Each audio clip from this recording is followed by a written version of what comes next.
Hello, I'm Bill Curtis.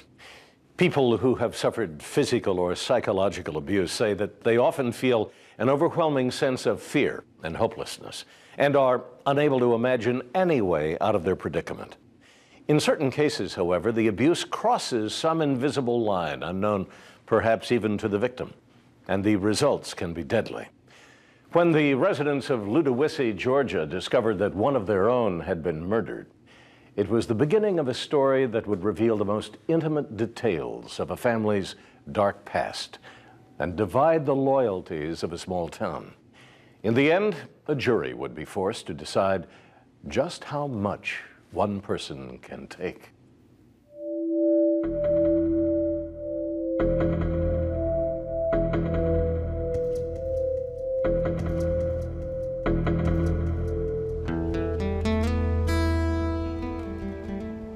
Just outside Helena, Georgia, 23-year-old Billy Crowder sits in a medium-security state penitentiary. He is serving a life sentence for armed robbery and manslaughter. The victim? The man who raised him, his own grandfather.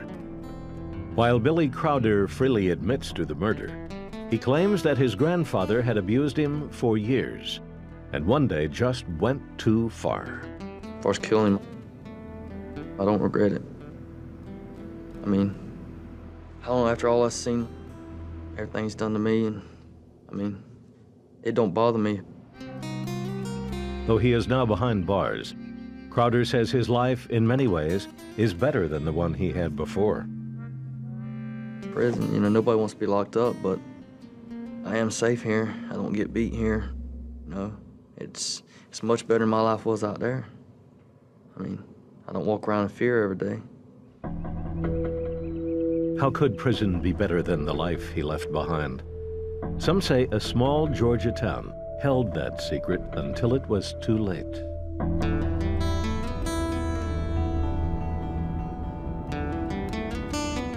Billy Crowder's story begins some 50 miles south of Savannah, along a flat stretch of U.S. Highway 301 in the town of Ludowici. With a population of 1,600, the town is little more than a stopover for passing motorists. Those who call Ludowici home have always known it as a peaceful, tight-knit community. It's one of those places where you can't help but know everybody's business. The trick is not to appear to be intruding into it. It's like a lot of other small towns in Georgia. Most of the local people tend to stay with their own kind and maybe are a little less trusting of outsiders. Long County Sheriff Cecil Nobles, in office for nearly 30 years, is considered by many to be the most influential person in town. We're talking about an old-fashioned conservative community where the sheriff is still one of the most powerful political figures in the community.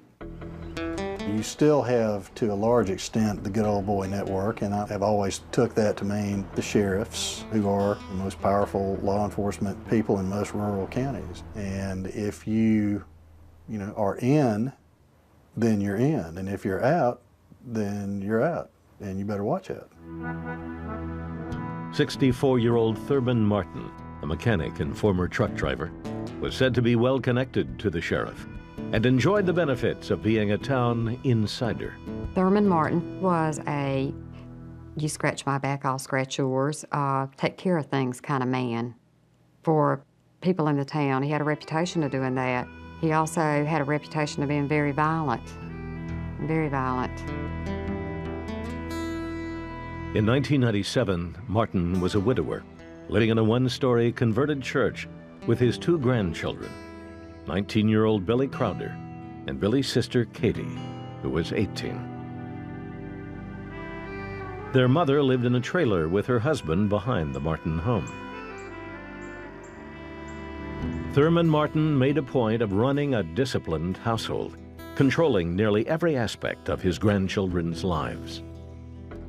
He was a very dominating man. He was a controller. He wanted his family to tremble in his presence.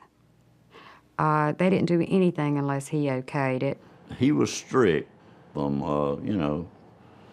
From all indications of seeing him and knowing him, maybe he was too strict, I don't know. Thurman was just Thurman, you know, and he had his way. Billy Edward Crowder.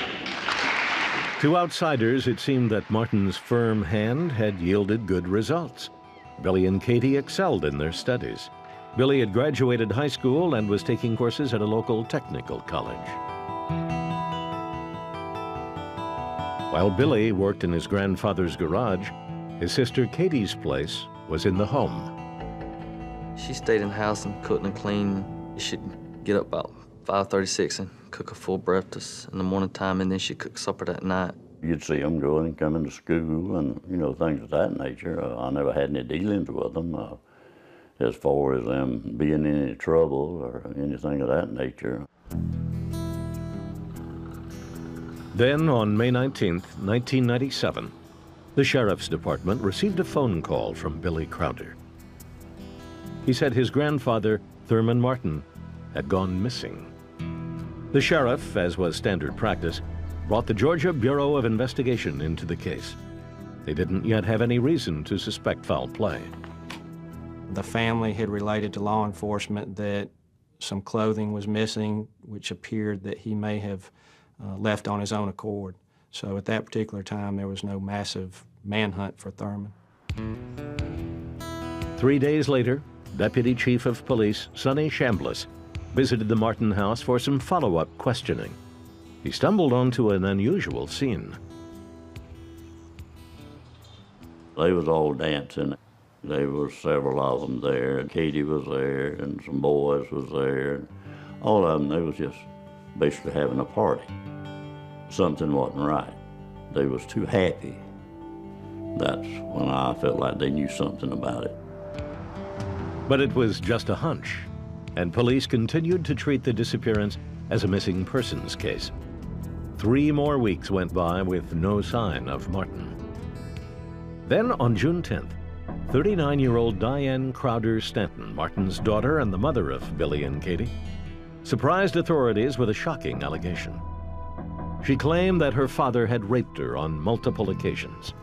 Police were suspicious of the timing of the accusation. And it led them to speculate that Martin's family might have been involved in his disappearance. Each member of the Martin clan was called in for individual questioning. Initially, we were trying to put the pieces together, if this was a missing persons case, if this was a criminal act involved at all. Billy was asked if there was any abuse whatsoever, and he said no. Well, if I told him that, then they'd give me a motive for killing him, so I denied it. We kept digging, and one thing would come out, and then that's when Jason Jordan came into play. 17-year-old Jason Jordan was a friend of Billy's from the nearby town of Jessup, Georgia. I knew Billy for about a year. I met him through some other friends in town. Just really somebody, you know, I just talked to and hung around with every once in a while. Just after Thurman Martin disappeared in May 1997, Jordan drove to North Carolina to visit his family. One night, after drinking all evening, Jordan told his brother that he had witnessed a murder back in Ludowici. I broke down and kind of told a story. I told him what happened and everything, and I didn't know if he'd believe me or not, you know. Jordan's family was concerned by his tale of murder, and they alerted police. The authorities in North Carolina called the GBI and said, hey, have you got somebody missing down in Long County area? And they said, well, like, yeah. Georgia authorities brought Jason Jordan back to Ludowici, and on June 30th, he agreed to take a polygraph test regarding his possible involvement in Thurman Martin's disappearance. Jordan failed and quickly confessed that he, in fact, had been involved in murdering the Martin family patriarch. Jordan claimed he participated under the direction of Billy Crowder and that the rest of Crowder's family was also involved. His stepfather, John Stanton, his mother, Diane, and his sister, Katie. Police next approached Billy Crowder and requested he take a polygraph test as well. Billy also failed, and police pressed him to talk. They kept on. We know you did it, we know you did it. Where is he? I said, I don't know what you're talking about. After repeated questioning, though, an exasperated Billy made a fatal slip, blurting out, quote, "I didn't kill him with no rifle." As no mention of a weapon had yet been made, Billy realized he had given himself away. So I said, well, there's one of two ways I go with this. I keep saying I didn't do it, probably get death sentence, or I could turn around, tell the truth, and hopefully something will come out of it. It was then, even though he had not yet been arrested, that Billy gave a voluntary confession to murdering his grandfather, saying that he, John Stanton, and Jason Jordan had shot and killed him in his sleep. He made a remark in his statement that he gave me that he had been wanting to kill him since he was 6 years old. On July 3rd, 1997, Billy Crowder and Jason Jordan were arrested. Billy's stepfather, John Stanton, also confessed to his role in the murder. But while their crime was shocking, their justification for it was even more so. Soon, long-held secrets would emerge, secrets that some argued had driven an entire family to kill one of its own. In July 1997, in Ludowici, Georgia, 19-year-old Billy Crowder confessed to killing his grandfather, Thurman Martin. Also indicted for the murder were his stepfather, John Stanton, and friend, Jason Jordan. Hal Peel, a local defense attorney, was appointed to represent Crowder. At first, it seemed he wouldn't have much to work with. This was the case of, they wanted to kill him, they killed him, and they were glad. They were very glad that he was dead. But when Peel first met with Crowder, he heard stories of a long history of abuse within the Martin family. Once I was told that, then at least I had a heads up, and I was able to go and discuss it with the family. As Peel began delving further into these allegations, the media, consumed by the drama of the case, followed close behind. Once we started looking around to talk with neighbors, it was amazing to me how the whole story of abuse had just spread like wildfire. What kind of man would you say Mr. Martin was? He was strict. He was abusive from my point of view because, like I said, I've seen him over here at the shop with Billy. He's beat him in the face. He stood there and he would cuss him, and the child never picked up his arm or fist to even hit him back.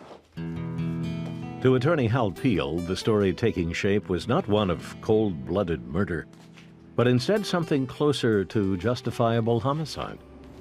Peel realized this was the lifeline his client desperately needed.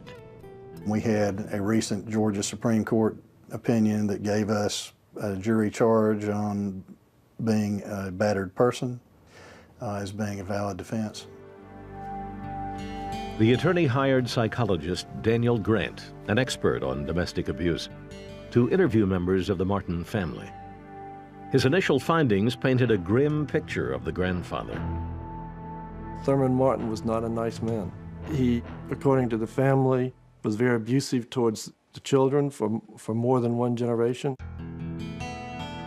The abuse, Grant was told, had begun years earlier, when Billy Crowder's mother, Diane, was a child. She was subject to both physical, emotional, and sexual abuse, throughout her life. She talked about multiple occasions where her father would take liberties with her. By the age of 19, the abuse had taken its toll on Diane, leading to struggles with drug addiction and mental illness. In 1979, Diane finally moved out of the house and gave birth to her first child, Billy. For reasons no one ever understood, Martin immediately took the child from Diane and raised him as his own. Billy never spent a night in the home with his mother. Thurman took him and he let Diane know that she would never have him. And if Thurman said, "You're going to do it this way," then it was going to be done that way if you wanted to live. According to Billy, as he grew older, he soon experienced his grandfather's abuse for himself. He says most of the beatings occurred in the workshed, next to the house. He just slapped me and kicked me and punched me, hit me with wrenches, hammers, welding rods, fan belts, water hoses, just whatever was in arm's reach. Sometimes it's like being around the devil. Barbaric, ruthless, compassionateless, emotionless, cold. Billy grew up feeling like a zombie. You don't see feelings and emotions. When you look into his eyes, they're distant. It's like he's not there. And this is, very common in people that have had years of abuse and never allowed to have feelings or emotions. By all accounts, the only nurturing influence in Billy's life was his grandmother, Lula Kate. She was a good mother to them. She was just a very weak-minded woman, a very confused and controlled woman. In addition to Billy's own beatings, he claimed he had to endure the sight of his grandmother being abused as well. By 1991, Lula Kate, suffering from lung cancer, had become too ill to manage the household chores. When she could not do for Thurman and prepare his meals and do what was to be done, then Katie was gone and gotten. And then Katie turned into the slave. Billy's younger sister, 12 years old at the time, had been living with their mother Diane and her husband John Stanton in the nearby town of Brunswick. Thurman Martin told his 39-year-old daughter to send Katie to him, and she obeyed. Just as Diane yielded to his demands, Billy and Katie also claimed they felt powerless against their grandfather. He always was threatening the family, and he would tell them if anyone told of the abuse, then he would kill the rest of them. Or if they left, he would find them and kill them. You couldn't leave. We left so many times for it. He'd come out there and basically put a gun to our head and say, if you don't come back, I'll kill you. If you ever leave again, I'll kill you. Plus, I had my sister there with me, and I just couldn't leave her with him. Nor, Billy says, could he tell anyone about the situation. The reason he claims is that his grandfather was too well connected. Some neighbors around town knew about it, and some of his old buddies from years ago, they all knew about it, but nobody never said anything about it. Ever since I was about 13, I've talked about killing him. They just always say, nah, you ain't gonna do that. You're just talking crazy. Later, a neighbor claimed he alerted the sheriff's office to the abuse. Sheriff Cecil Nobles, however, denied any knowledge of this. We did not have any reports of the children being abused whatsoever. And I checked with the local police department in Louis, said they did not have a report there where he had abused his grandchildren. When American Justice requested an interview with Sheriff Nobles, he declined. In February 1997, Billy and Katie's only comfort, their grandmother Lula Kate, died of lung cancer. Shortly afterwards, Katie, terrified of her grandfather, begged her mother Diane to move into a trailer on the Martin property. Diane agreed, but the relationship of incest and abuse that had existed between her and her father apparently resumed. I went to their house to check on the family, and Diane and her father were dancing cheek to cheek in the living room. It was a couple of days later, Diane told me that Thurman had her doing all things that a wife does. Diane's husband, John Stanton, had also come to live in the trailer. The frail 58-year-old would later say that he knew of the abuse heaped on his wife and was subjected to physical attacks himself from the much stronger Martin. According to the family, Martin soon began threatening Katie as well. Mr. Martin, on the weekends when he would drink, he started making advances towards Katie. He started treating Katie as if she was next. Another 3 months went by, and for the entire family, life under Thurman Martin's roof was approaching a breaking point. On the afternoon of May 18th, Billy had just finished waxing his grandfather's car when Martin discovered he had mistakenly used the wrong kind of wax. The result was a brutal thrashing. He sat there and beat me and busted my nose and mouth. I had blood all down my t-shirt and all, and he just kept on beating me and finally said, "You know, you're never gonna mount nothing like that bitch of a grandma you had." And it's just like a dog. You beat him every day and sooner or later he's gonna turn on you. Later that night, Billy, with the help of his stepfather, John Stanton, and friend, Jason Jordan, would kill Thurman Martin. In May of 1997, in Ludowici, Georgia, 19-year-old Billy Crowder's life was about to change forever. Following years of alleged physical and emotional abuse from his grandfather, Thurman Martin, Crowder claims he had reached the end of his rope. 10 weeks, I was graduating from college. I had a job at Ford Motor Company lined up. I'd had means to be out of it. I'd finished my school, but I don't know, just something happened that night.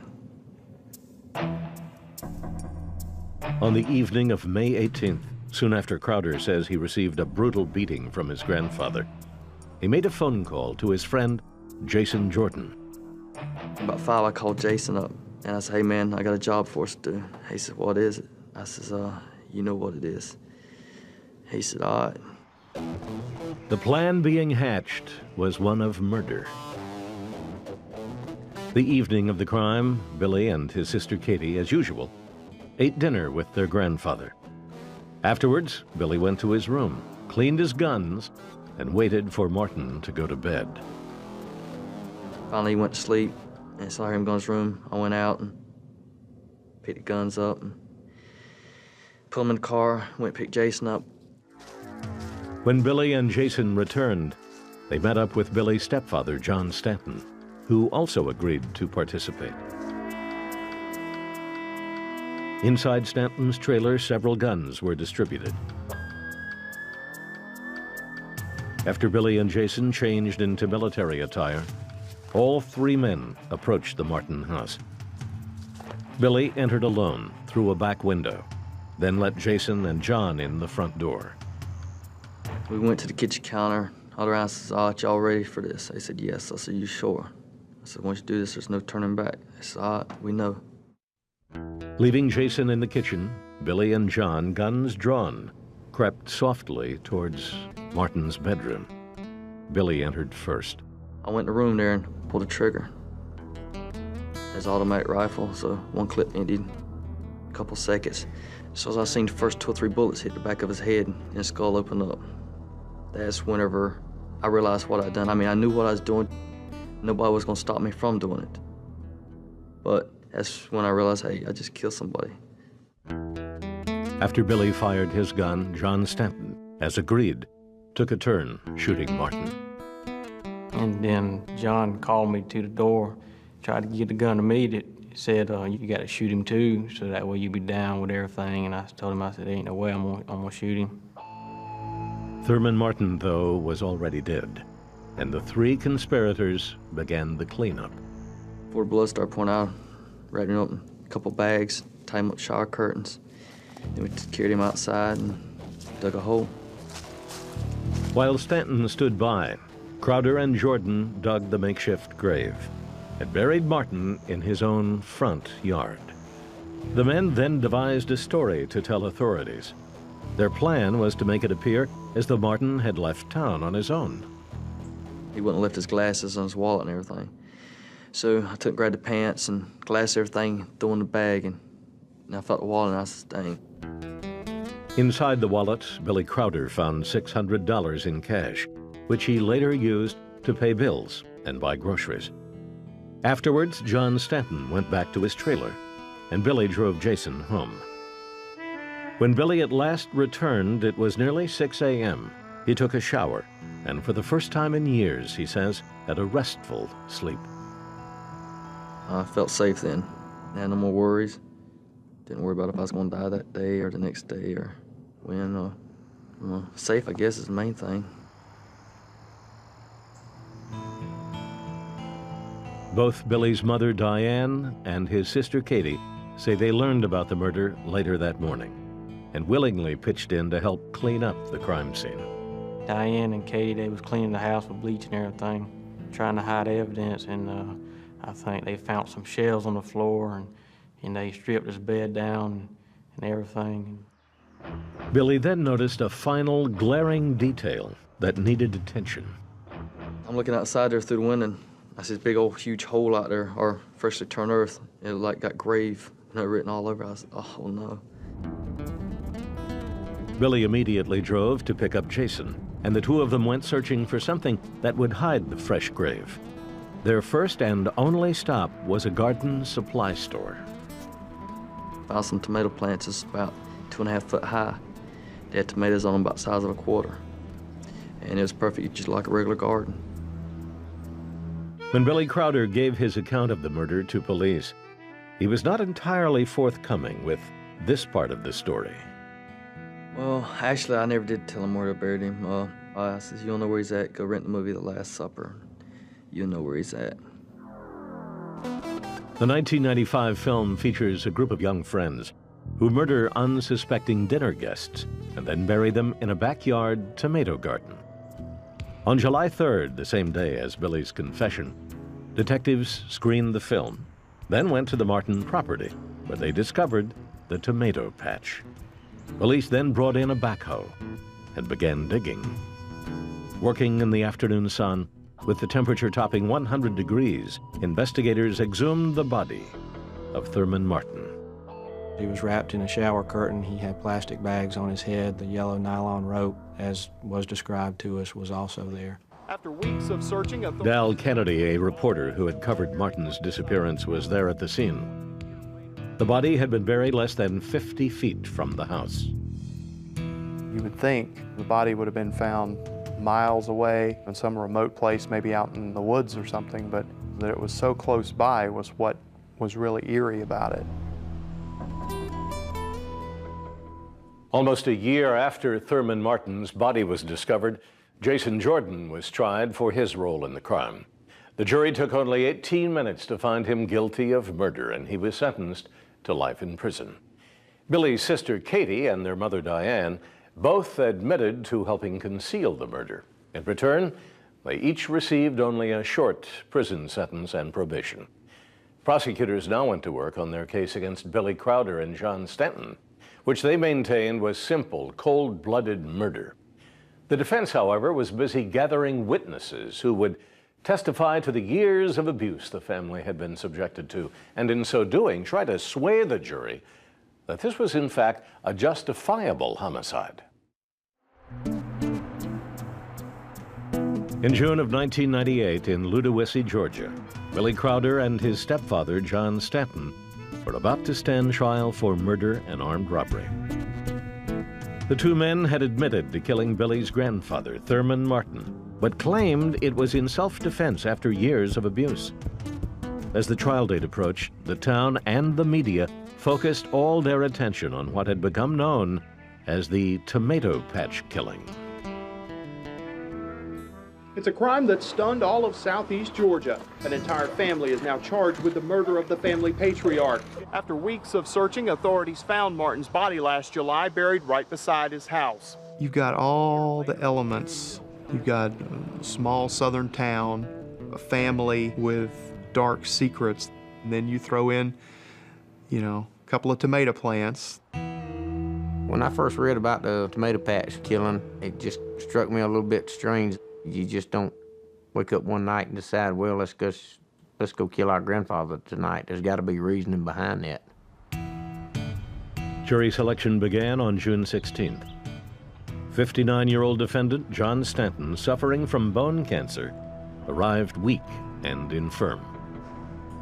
At first you're thinking, okay, is this just something for effect? Is this some sort of, courtroom drama?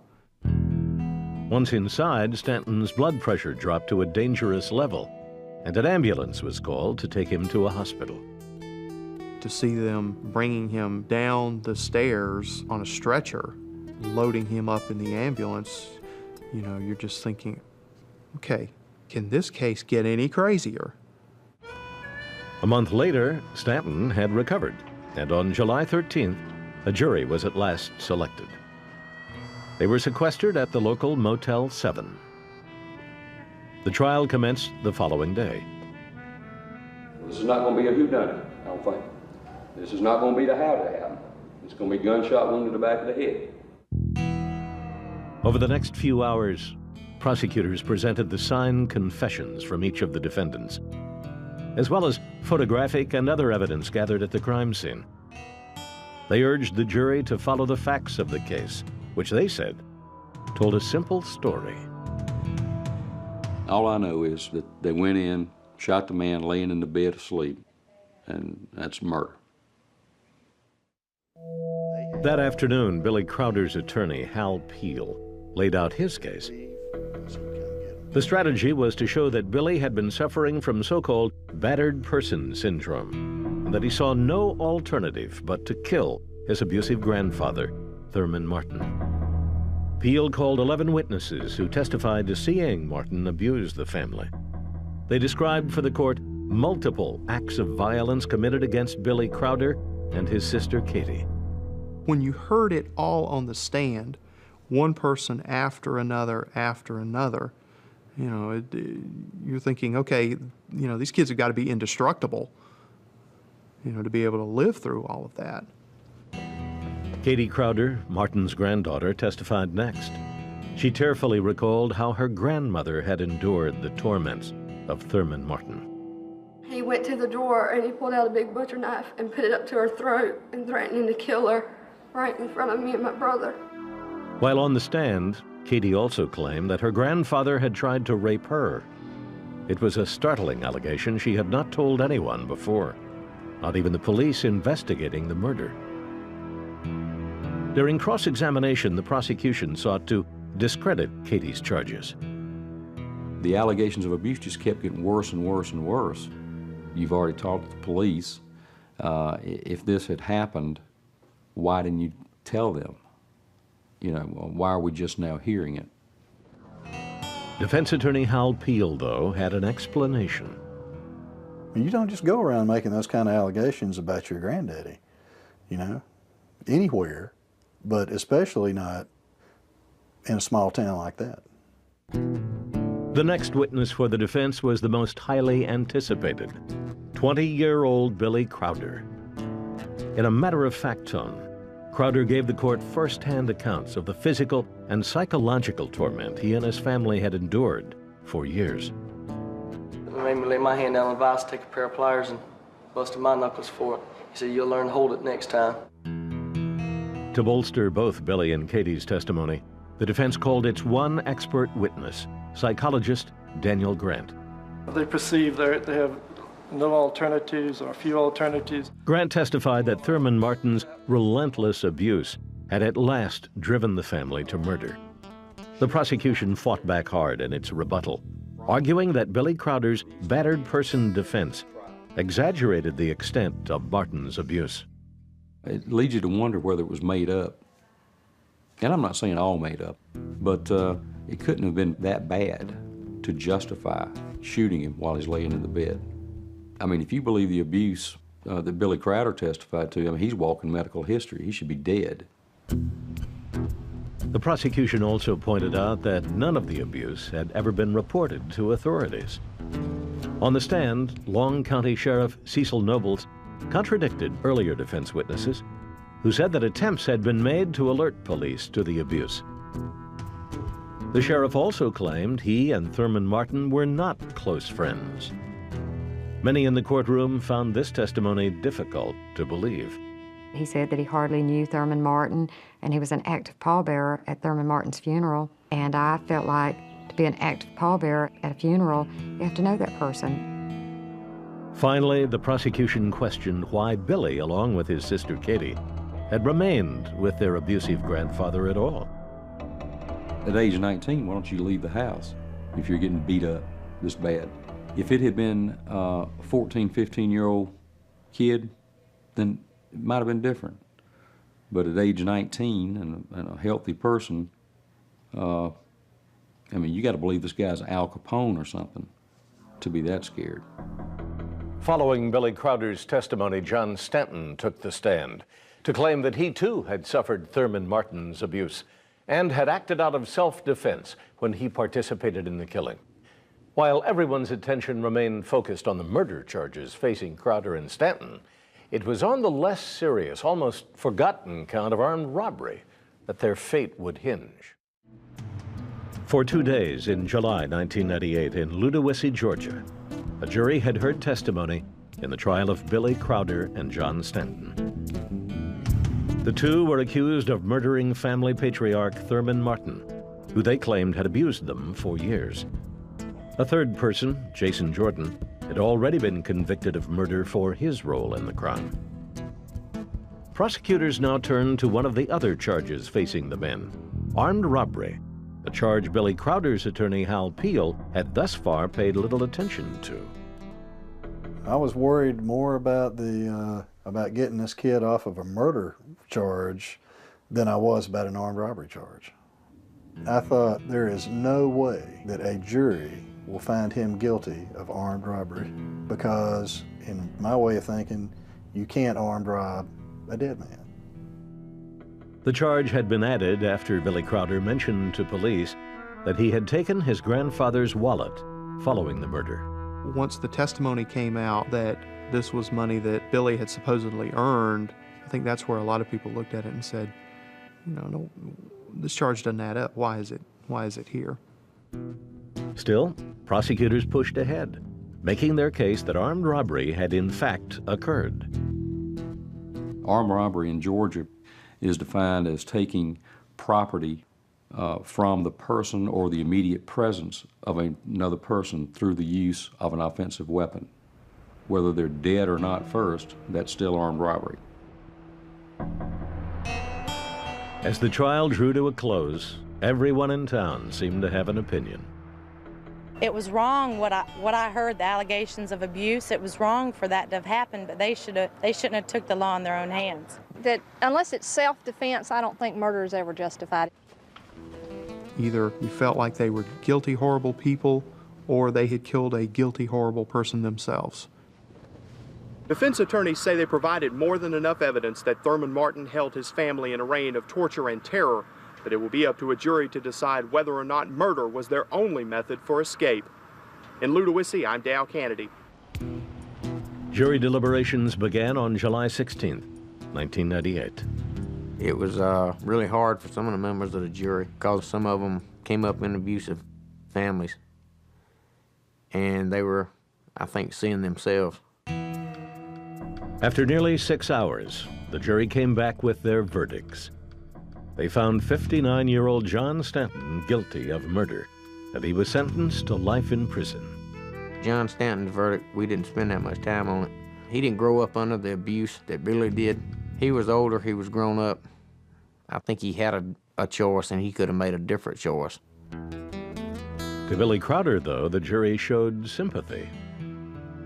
When the verdict was read and it was guilty of manslaughter, I knew I felt a great relief. Though they had acquitted Billy of the more serious charge of murder, Jim Sherling recalls that he and his fellow jurors had trouble with the count of armed robbery. True, they used a weapon to kill the man, but he was already dead. They didn't use a weapon to rob him. So we didn't really think it was armed robbery.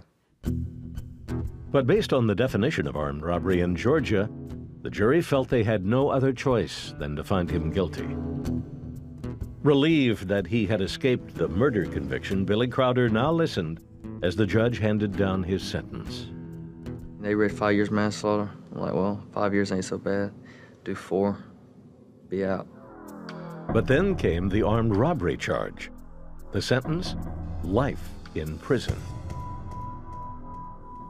Man, I just numb, blank. How can you get a life sentence for armed robbery for the first time offense? The sentence, the maximum allowable under Georgia law, shocked nearly everyone in the courtroom.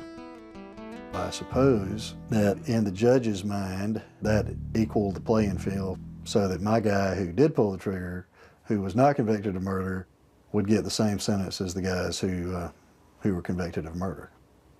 I think if anybody in that jury room had known you could get life for armed robbery, I think it would have been a hung jury because nobody would have wanted to convict him for that. In an extraordinary move, on July 29th, 8 out of the 12 jurors filed a petition pleading with the judge to reduce Crowder's sentence. The judge, however, was not swayed. This jury did what they were supposed to. I mean, they found, from the evidence, the guilt or innocence, and they should not have been concerned with penalty or punishment. I don't think justice was done in this case at all. I think the justice system failed Billy Crowder. He should have never been sent to jail for life. What goes around comes around, and hopefully there'll be a happy day out of all this at some point in the future. Following the trial, residents of Ludowici tried to put the murder behind them, and life in town returned to normal. The old Martin residence, now vacant and abandoned, stands as a reminder of the crime that shocked this quiet community. As for Billy Crowder, despite his life sentence, he still maintains he has no regrets about killing his grandfather. I don't regret he's dead. I mean, I'm safe now. I don't dread to go to sleep tonight, knowing that I'm gonna wake up in hell tomorrow morning. This is not the happiest place in the world to be, I mean, also I just don't think about it. I mean, that's part of my life. It ended that night, and I suppress it. I mean, I don't think about it. It never crosses my mind. Crowder's one-time friend and accomplice Jason Jordan today claims he only participated in the killing because of death threats made by Crowder and John Stanton. Jordan, however, neglected to mention this to anyone before or during his trial. In the end, we will likely never know what compelled the young man to become involved in this family affair. In June 2002, 63-year-old John Stanton died of bone cancer at a Georgia state prison. As for Billy Crowder, if nothing else changes, he will first be eligible for parole in 2012, when he is 34 years old.